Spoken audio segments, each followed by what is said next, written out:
BJP ರಾಜ್ಯಾಧ್ಯಕ್ಷ B Y ವಿಜೇಂದ್ರರ ಅಧ್ಯಕ್ಷತೆಯಲ್ಲಿ ರಾಷ್ಟ್ರೀಯ ಸಂಘಟನಾ ಪ್ರಧಾನ ಕಾರ್ಯದರ್ಶಿ ಬಿಎಲ್ ಸಂತೋಷ್ ಜಿಯವರ ಉಪಸ್ಥಿತಿಯಲ್ಲಿ ಫೆಬ್ರವರಿ 26ರಂದು ಸ್ಕೌಟ್ಸ್ ಮತ್ತು ಗೈಡ್ಸ್ ಸಭಾಂಗಣದಲ್ಲಿ ಕರ್ನಾಟಕದ ಎಲ್ಲಾ ಜಿಲ್ಲಾ ತಂಡಗಳಿಗೆ ಪ್ರಶಿಕ್ಷಣ ಕಾರ್ಯಾಗಾರ ನಡೆಯಲಿದೆ ಎಂದು ಪ್ರಶಿಕ್ಷಣ ಅಭಿಯಾನದ ರಾಜ್ಯ ಸಂಚಾಲಕ ಮತ್ತು ರಾಜ್ಯ ಪ್ರಧಾನ ಕಾರ್ಯದರ್ಶಿ ಪಿ ರಾಜೀವ್ ಅವರು ತಿಳಿಸಿದ್ದಾರೆ.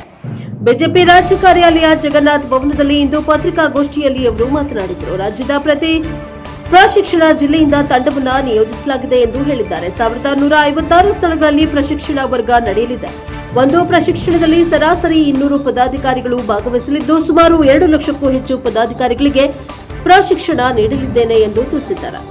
ಬಿಜೆಪಿ ಇತರ ರಾಜಕೀಯ ಪಕ್ಷಗಳಿಂದ ಭಿನ್ನವಾಗಿದೆ. ನಮ್ಮ ಪಕ್ಷದಲ್ಲಿ ವ್ಯಕ್ತಿ ನಿರ್ಮಾಣದಿಂದ ಸಂಘಟನೆ ನಿರ್ಮಾಣ ನಡೆಸಲಾಗುತ್ತಿದೆ. ಸಂಘಟನೆಯ ನಿರ್ಮಾಣದಿಂದ ರಾಷ್ಟ್ರ ನಿರ್ಮಾಣವು ಪ್ರಶಿಕ್ಷಣದ ಮುಖ್ಯ ಗುರಿ ಎಂದು ಹೇಳಿದ್ದಾರೆ.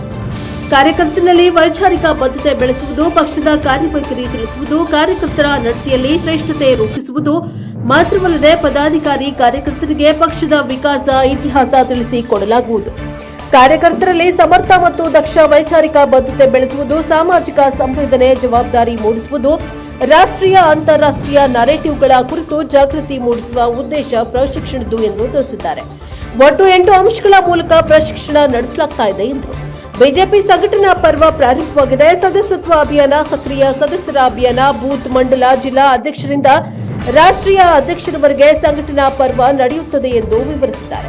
ನಿತಿನ್ ನಬೀನ್ ಜಿ ಅವರು ರಾಷ್ಟ್ರೀಯ ಅಧ್ಯಕ್ಷರಾದ ತಕ್ಷಣ ಪಂಡಿತ್ ದೀನ್ ದಯಾಳ್ ಉಪಾಧ್ಯಾಯ ಪ್ರಶಿಕ್ಷಣ ಅಭಿಯಾನಕ್ಕೆ ಫೆಬ್ರವರಿ 5ರಂದು ಚಾಲನೆ ಕೊಟ್ಟಿದ್ದಾರೆ ಎಂದರು. ದಕ್ಷಿಣ ಭಾರತದ ರಾಜ್ಯಗಳಲ್ಲಿ ಪ್ರಶಿಕ್ಷಣ ಆಯೋಜನೆ ಕುರಿತು ಫೆಬ್ರವರಿ 18ರಂದು ಕರ್ನಾಟಕ, ತಮಿಳುನಾಡು, ತೆಲಂಗಾಣ, ಕೇರಳ, ಪಾಂಡಿಚೇರಿ ರಾಜ್ಯಗಳ ಕಾರ್ಯಾಗಾರ ಹೈದರಾಬಾದ್ನಲ್ಲಿ ನಡೆದಿದೆ ಎಂದು ಹೇಳಿದ್ದಾರೆ. ಮತಕ್ಷೇತ್ರದ ಪ್ರಶಿಕ್ಷಣದ ವಿಷಯದಲ್ಲಿ ತೆಗೆದುಕೊಳ್ಳುವ ರಾಜ್ಯ ಮಟ್ಟದ 7 ಪ್ರಮುಖರಿರುತ್ತಾರೆ ಎಂದು ಅವರು 4500 ವಿಷಯ ಪ್ರಮುಖರನ್ನ ಸಿದ್ಧತೆ ಮಾಡಿಕೊಂಡು ತರಬೇತಿ ನೀಡಲಾಗುವುದು. ಇವರು ರಾಜ್ಯದಲ್ಲಿ ನಡೆಯುವ 1156 ವರ್ಗಗಳಿಗೆ ತೆರಳಿ ಪ್ರಶಿಕ್ಷಣ ಕೊಡುತ್ತಾರೆ ಎಂದು ತಿಳಿಸಿದ್ದಾರೆ. ಪ್ರಶಿಕ್ಷಣ ಅಭಿಯಾನದ ರಾಜ್ಯ ಸಹ ಸಂಚಾಲಕ ವಿಕಾಸ್ ಕುಮಾರ್ ಪಿ, ಪ್ರಶಿಕ್ಷಣ ಅಭಿಯಾನದ ಸದಸ್ಯರಾದ ಮಧುಶ್ರೀ ಮಂಜುನಾಥ್, ಪೂರ್ಣಿಮಾ ಪ್ರಕಾಶ್ ಉಪಸ್ಥಿತರಿದ್ದರು. ಬ್ಯೂರೋ ರಿಪೋರ್ಟ್ ವೇದಮೂರ್ತಿ, ಎನ್ಕೆಎಸ್ ಟಿವಿ4 ಬೆಂಗಳೂರು.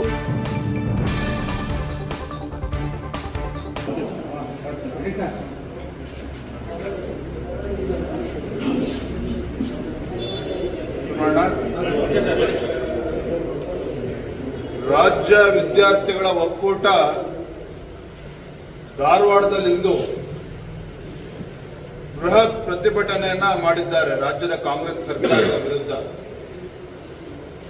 ಕಾಂಗ್ರೆಸ್ ಸರ್ಕಾರ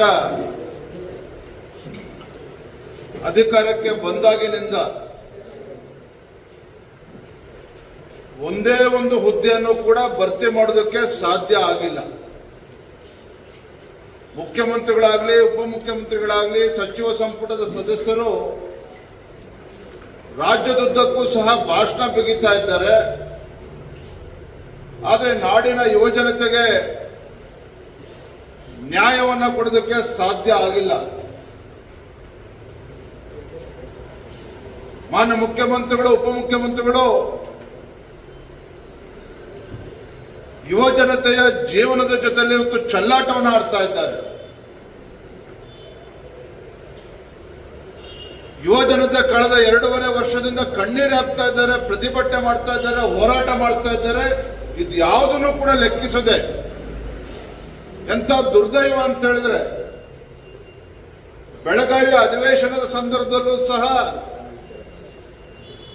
ಇದೇ ವಿದ್ಯಾರ್ಥಿಗಳ ಒಕ್ಕೂಟ ಪ್ರತಿಭಟನೆ ಮಾಡಿದ್ರೆ ಅವ್ರ ಮೇಲೆ ಲಾಠಿ ಚಾರ್ಜ್ ಮಾಡಿದ್ರು. ಅವಾಗಲೂ ಕೂಡ ಸರ್ಕಾರ ಎಚ್ಚೆತ್ತುಕೊಳ್ಳಲಿಲ್ಲ. ರಾಜ್ಯ ಉಚ್ಚ ನ್ಯಾಯಾಲಯ ಮಧ್ಯಸ್ಥಿಕೆ ವಹಿಸಿ ಯಾವ ಕಾರಣಕ್ಕೆ ಮುಖ್ಯಮಂತ್ರಿಗಳ ಜೊತೆ ಒಂದು ಅಪಾಯಿಂಟ್ಮೆಂಟ್ ಕೊಡಿಸೋದಕ್ಕೆ ರಾಜ್ಯ ಉಚ್ಚ ನ್ಯಾಯಾಲಯ ಮಧ್ಯಸ್ಥಿಕೆ ವಹಿಸಬೇಕಾಯಿತು. ಆದ್ರೆ ಇದು ಯಾವುದಕ್ಕೂ ಕೂಡ ಮಣಿಯದೇನೆ ಹೊತ್ತು ಸಿದ್ದರಾಮಯ್ಯನವರು, DK ಶಿವಕುಮಾರ್ ಅವರು ತಮ್ಮ ಕುರ್ಚಿ ಕಾಳಗದಲ್ಲಿ ಒಬ್ರು ಕುರ್ಚಿ ಉಳಿಸ್ಕೊಳ್ಳೋದಕ್ಕೆ, ಮತ್ತೊಬ್ರು ಕುರ್ಚಿ ಕಚ್ಕೊಳ್ಳೋದಕ್ಕೆ ಈ ಗಲಾಟೆನಲ್ಲಿ ಅವರು ಬ್ಯುಸಿ ಆಗಿದ್ದಾರೆ ವಿನಃ ಈ ಯುವಜನತೆಯ ಸಮಸ್ಯೆನ ಆಲಿಸೋದಕ್ಕೆ ಸಮಯ ಸಿಗ್ತಾ ಇಲ್ಲ. ನನ್ನನ್ನು ಕೂಡ ವಿದ್ಯಾರ್ಥಿ ಒಕ್ಕೂಟದವರು ಬಂದು ಭೇಟಿ ಮಾಡಿದ್ರು.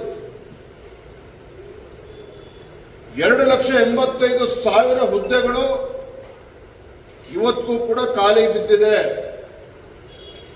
ಅದನ್ನ ನೇಮಕಾತಿ ಪ್ರಕ್ರಿಯೆನ ಪ್ರಾರಂಭ ಮಾಡೋದಕ್ಕೆ ಆಗ್ತಾ ಇಲ್ಲ ಕಾಂಗ್ರೆಸ್ ಸರ್ಕಾರಕ್ಕೆ. ರಿಸರ್ವೇಶನ್ ಗೊಂದಲವನ್ನ ಬಳಸಿಕೊಂಡು ರಾಜ್ಯ ಉಚ್ಚ ನ್ಯಾಯಾಲಯದಲ್ಲೂ ಕೂಡ ಸರಿಯಾದ ರೀತಿಯಲ್ಲಿ ವಾದ ಮಂಡನೆ ಮಾಡದೇನೆ ಕಾಲಹರಣ ಮಾಡಿಕೊಂಡು ಕಾಂಗ್ರೆಸ್ ಸರ್ಕಾರ ಕುಳಿತಿದೆ ವಿನಃ ಯುವಜನತೆಯ ಬದುಕನ್ನ ಕಟ್ಟಿಕೊಡುವಂತ ನಿಟ್ಟಿನಲ್ಲಿ ಖಾಲಿ ಹುದ್ದೆಗಳ ಭರ್ತಿಯನ್ನ ನೇಮಕಾತಿಯನ್ನ ಮಾಡೋದಕ್ಕೆ ಯಾವುದೇ ಒಂದು ಇಚ್ಛಾಶಕ್ತಿ ಕಾಂಗ್ರೆಸ್ ಸರ್ಕಾರಕ್ಕೆ ಕಾಣ್ತಾ ಇಲ್ಲ. ಇವೆಲ್ಲ ಕಾರಣಕ್ಕಾಗಿಯೇ ರಾಜ್ಯ ವಿದ್ಯಾರ್ಥಿಗಳ ಒಕ್ಕೂಟ ಬೆಂಗಳೂರಿನಲ್ಲೂ ಕೂಡ ಪ್ರತಿಭಟನೆ ಮಾಡಿದ್ರು. ಹಿಂದೆ ಕಲಬುರಗಿನಲ್ಲೂ ಕೂಡ ಪ್ರತಿಭಟನೆ ಮಾಡಿದ್ರು, ಧಾರವಾಡದಲ್ಲೂ ಕೂಡ ಪ್ರತಿಭಟನೆ ಮಾಡಿದ್ರು. ಈಗ ಇವತ್ತು ಮತ್ತೊಮ್ಮೆ ಮಾಡ್ತಾ ಇದ್ದಾರೆ. ಅದೇ ಬಂಡತನದ ಪ್ರದರ್ಶನ ಇವತ್ತು ರಾಜ್ಯದ ಮುಖ್ಯಮಂತ್ರಿಗಳು ಉಪಮುಖ್ಯಮಂತ್ರಿಗಳು ಮಾಡ್ತಾ ಇದ್ದಾರೆ. ನಾನಿವತ್ತು ಆಗ್ರಹ ಪಡಿಸ್ತೇನೆ, ವಿದ್ಯಾರ್ಥಿ ಒಕ್ಕೂಟಗಳ ಒಂದು ಧ್ವನಿಯಾಗಿ, ರಾಜ್ಯದ ಯುವಜನತೆ ಒಂದು ಧ್ವನಿಯಾಗಿ ಇವತ್ತು ಮಾನ್ಯ ಮುಖ್ಯಮಂತ್ರಿಗಳಲ್ಲಿ ಉಪಮುಖ್ಯಮಂತ್ರಿಗಳಲ್ಲಿ ನಾನು ಆಗ್ರಹ ಪಡಿಸ್ತೇನೆ. ನೀವು ಕಳೆದ 2.25 ವರ್ಷದಲ್ಲಿ ಕಡಿದು ಕಟ್ಟೆ ಹಾಕಿರ್ತಕ್ಕಂಥದ್ದು ರಾಜ್ಯದಲ್ಲಿ ಗೊತ್ತಿದೆ, ಜನ ಗಮನಿಸ್ತಾ ಇದ್ದಾರೆ. ಒಂದ್ ಕಡೆ ಅಭಿವೃದ್ಧಿ ಇಲ್ಲ, ಮತ್ತೊಂದು ಕಡೆ ಸರ್ಕಾರ ನೌಕರಿಗೆ ಸಂಬಳ ಕೊಡೋದಕ್ಕೂ ಆಗ್ತಾ ಇಲ್ಲ. ಈ ಕಡೆ ನೇಮಕಾತಿಯನ್ನು ಕೂಡ ತೆಗೆದುಕೊಳ್ಳದೇನೆ ಭರ್ತಿ ಮಾಡ್ದೇನೆ ಏನು ಅನ್ಯಾಯ ಮಾಡ್ತಾ ಇದ್ದೀರಿ. ಮೊನ್ನೆ ಮುಖ್ಯಮಂತ್ರಿಗಳು ಹೇಳ್ತಾರೆ ಪ್ರಕ್ರಿಯೆ ಪ್ರಾರಂಭ ಮಾಡ್ತಾರಂತೆ. 3 ವರ್ಷ ಆಗಿದೆ ಸರ್ಕಾರ ಬಂದು, ಕಾಂಗ್ರೆಸ್ ಸರ್ಕಾರ ಬಂದು, ಇಷ್ಟು ವರ್ಷನೇ ಮಾಡ್ತಾ ಇದ್ದರು, ಇನ್ಮೇಲೆ ಮಾಡ್ತಾರೆ. ಹಾಗಾದ್ರೆ ಇನ್ನು ಎಷ್ಟು ದಿನ ಯುವಜನತೆ ತಾಳ್ಮೆನ ಪರೀಕ್ಷೆ ಮಾಡಿದು ಕೊಟ್ಟಿದ್ದೀರಿ ಮನೆ ಮುಖ್ಯಮಂತ್ರಿಗಳೇ ಉಪಮುಖ್ಯಮಂತ್ರಿಗಳೇ? ಅವರ ಕಣ್ಣೀರು ಇವತ್ತು ನಿಮ್ಗೆ ಕಾಣಿಸ್ತಾ ಇಲ್ವಾಗದ್ರೆ ಸರ್ಕಾರಕ್ಕಾಗದ್ರೆ?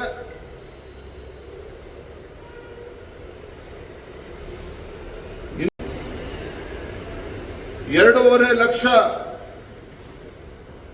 ಹುದ್ದೆಗಳು ಖಾಲಿ ಹಾಗೆ ಬಿದ್ದಿದ್ದಾವೆ. ನೇಮಕಾತಿ ಪ್ರಕ್ರಿಯೆನ ತತ್ಕ್ಷಣ ಪ್ರಾರಂಭ ಮಾಡಬೇಕು. ಜೊತೆಲ್ಲ ಕೆಪಿಎಸ್ಸಿ ವ್ಯವಸ್ಥೆನೂ ಕೂಡ ಸುಧಾರಣೆ ಮಾಡಬೇಕು. ಇನ್ನು ನಿಮ್ಮ ಸರ್ಕಾರದಾಗ ಏನ್ ಮಾಡಿದರೆ ಇವೆಲ್ಲ ಮಾತುಗಳನ್ನ ಬದಿಗಿಟ್ಟು ಆ ಯುವಜನತೆಗೆ ನ್ಯಾಯ ಕೊಡುವಂತ ಕೆಲಸ ಮಾಡಬೇಕು ಅಂತೇಳಿ ನಾನು ಈ ಸರ್ಕಾರಕ್ಕೆ ಆಗ್ರಹ ಪಡಿಸ್ತೇನೆ. ಇದಕ್ಕೆ ಪೂರಕವಾಗಿನೇ ಸರ್, ವೈದ್ಯಾಧಿಕಾರಿಗಳ ಸಂಘ ಹೇಳ್ತಾ ಇರೋ ಪ್ರಕಾರ ಬಿಜೆಪಿ ಅವಧಿಯಲ್ಲಿ 1000 ಜನಕ್ಕೆ ನೇಮಕಾತಿ ಆದೇಶ ಪ್ರತಿ ಈಗ ಮೊನ್ನೆ ಸಿಎಂ ಅಲರ್ಟ್ ಮಾಡಿದ್ದಾರೆ.